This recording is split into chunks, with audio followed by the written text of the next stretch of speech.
বিরোধী আন্দোলনের দুর্বলতাই মমতা ব্যানার্জির এই মুহূর্তে সবচেয়ে বড় শক্তি।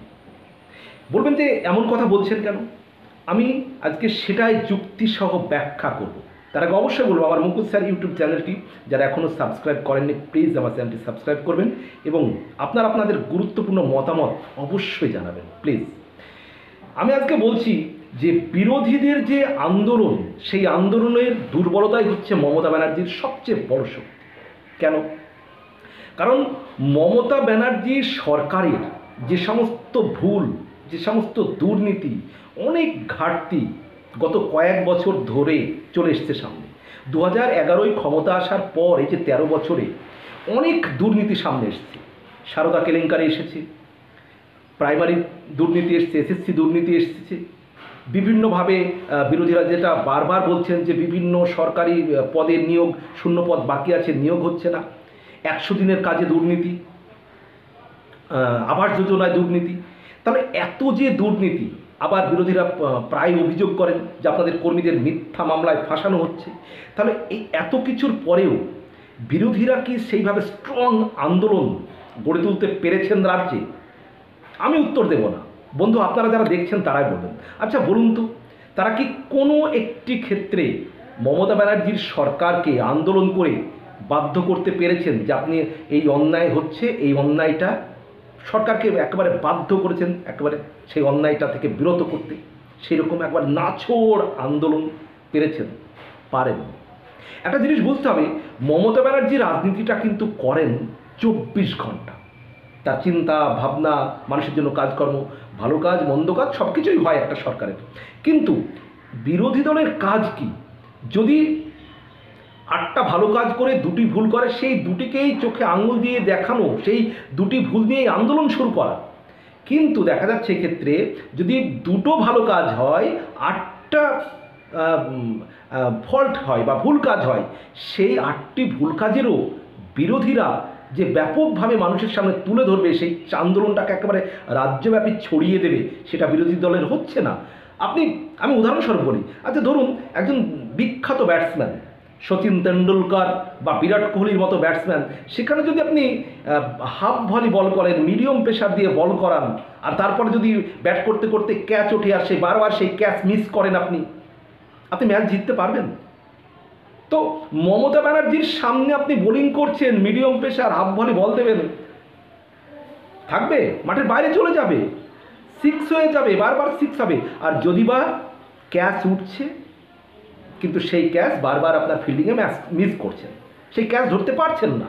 একের পর এক দুর্নীতি, একের পর এক সরকারের বিভিন্ন ভুল ত্রুটি সামনে আসছে, কিন্তু তারপরেও আপনার লাগাতার আন্দোলন করতে পেরেছেন, সরকারকে কোনো একটি ক্ষেত্রে বাধ্য করাতে পেরেছেন। আপনারা রাজনীতি করছেন কেমন যেন টেম্পোরারি, সকালে একটা কর্মসূচি বা বিকালে একটা কর্মসূচি, ব্যাস বাকি টাইমটা ঘুরে বেড়ানো, আড্ডা দেওয়া। এই যে মমতা ব্যানার্জির মতো একেবারে পড়ে থাকা আন্দোলনের জন্য, যে কোনো ক্ষেত্রে একটা অন্যায় হলেই সেখানে পড়ে থাকা একেবারে, সেই জায়গাটা আপনারা করতে পারছেন বিরোধী দল? আপনারা জানাবেন বন্ধু, আমি বলবো না পারছে কি। যে সমস্ত কর্মীরা মার খাচ্ছে, যে সমস্ত কর্মীরা ঘর ছাড়া হচ্ছে, শুধুমাত্র আদালত আইনের কাছে যেতে হবে অবশ্যই, কিন্তু আদালত আইন দিয়ে সব কিছু হয় না।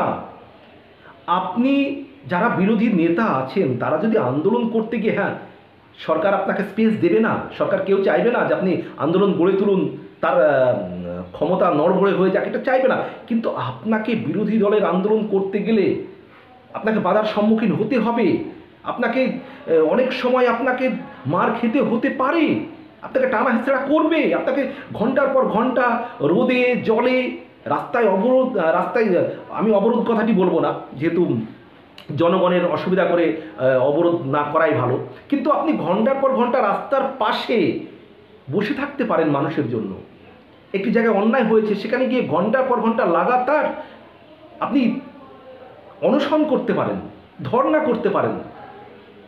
তাহলে সেই যে লেগে থাকা বিরোধীদের আন্দোলনের জন্য, আন্দোলন করে একবার সে পড়ে থাকা, কর্মীদের মনোবল বাড়ানো, কর্মীদের প্রত্যেকটি সমস্যায় ছুটে যাওয়া রাজ্য স্তরের নেতা, সেগুলো কি হচ্ছে? তাই আমি বলবো বিরোধীদের আন্দোলন না করার যে মানে স্ট্রংলি আন্দোলন না করা বা বিরোধীদের দুর্বলতা, সেই দুর্বলতাই কিন্তু মমতা ব্যানার্জির সরকারকে সেভ করে রেখেছে। যে ধরনের আন্দোলন দরকার মমতা ব্যানার্জির সরকারকে কোণঠাসা করার জন্য, সেই আন্দোলন রাজ্যের না বিজেপি, না সিপিএম, না কংগ্রেস কেউ করতে পারছে না। স্বাভাবিকভাবে মমতা ব্যানার্জির সরকার সেভ হয়ে যাচ্ছে। আপনারা সকাল একটা বিকাল একটা কোনো কারণে মিটিং মিছিল করলেন, ব্যাস হয়ে গেল। কিন্তু সেই জায়গায় একেবারে ঘন্টার পর ঘন্টা, দিনের পর দিন একেবারে ধর্ণা দিয়ে পড়ে থাকা, আমি কিন্তু অবরোধটা বলছি না, কিন্তু ধর্ণা দিয়ে পড়ে থাকা, মানুষের মনোবল বৃদ্ধি করা, একটা কর্মী মার খেলো সেখানে রাজ্য স্তরের নেতারা ছুটে যাওয়া, যে কোনো দলের ক্ষেত্রে সেই যে কর্মীদের পাশে দাঁড়ানো, শুধুমাত্র গেলাম দেখা করলাম চলে আসলাম তা নয়, তাকে প্রশাসনকে বাধ্য করতে হবে তাকে নিরাপত্তা দিতে, তার প্রতি ন্যায় করাতে। সেই যে কর্মীটা মার খেলো, কর্মীটাকে বিভিন্নভাবে অন্যায়ভাবে তাকে হেনস্থা করা হলো, তাকে তার বিরুদ্ধে মিথ্যা কেস দেওয়া হলো, তাহলে প্রশাসনকে আপনারা বাধ্য করাতে পারছেন সেই জায়গায় যে কেন এটা করা হলো। তার জন্য আপনি বিকেলে বা সন্ধ্যায় টিভিতে গেলেন, একটা মিটিং করলেন, একটা মিছিল করলেন, তা করলে হবে না। আপনি যখন ঘন্টার পর ঘন্টা একটা জায়গায় পড়ে থাকবেন, দিনের পর দিন, রাতের পর রাত, খেলেন কি না খেলেন ওসব চিন্তা না করে, তখন পুরো মিডিয়ার ফোকাস যাবে আপনার প্রতি, মানুষের ভরসা আসবে। তখন কর্মীরা আপনাদের এখনো ভরসা করতে পারেনি, সাধারণ মানুষ আপনাদের এখনো ভরসা করতে পারেনি মমতা সরকারের বিরুদ্ধে। তাই মমতা সরকার সেভ, আপনাদের দুর্বলতার জন্য, বিরোধীদের দুর্বলতার জন্য। বন্ধুরা, আপনারা যারা আমার ভিডিওটি দেখছেন, আপনারা কি মনে করেন যে বিরোধীরা সত্যিই কি মমতা ব্যানার্জির সরকারের বিরুদ্ধে সেই যে আন্দোলন করার দরকার সে আন্দোলন করতে পারছে, যেটা মমতা ব্যানার্জি করতে পেরেছিলেন সিঙ্গুরে, মমতা ব্যানার্জি করতে পেরেছিলেন নন্দীগ্রামে? সেই আন্দোলনকে আজকের বিরোধীরা করতে পারছে? সরকারকে বাধ্য করতে পারছে? আপনারা আপনাদের মতামত জানাবেন। এবং আপনারা কি আমার সঙ্গে একমত যে বিরোধীদের আন্দোলনকে আরও শক্তিশালী করার দরকার, রাজ্য স্তরের নেতাদের একেবারে পড়ে থাকা উচিত যে জায়গায় অন্যায় অনাচার হবে? আপনারা আপনাদের গুরুত্বপূর্ণ মতামত জানাবেন এবং আমার মুকুল স্যার ইউটিউব চ্যানেলটি সাবস্ক্রাইব করে প্লিজ পাশে থাকবেন। ধন্যবাদ, সবার জন্য শুভকামনা।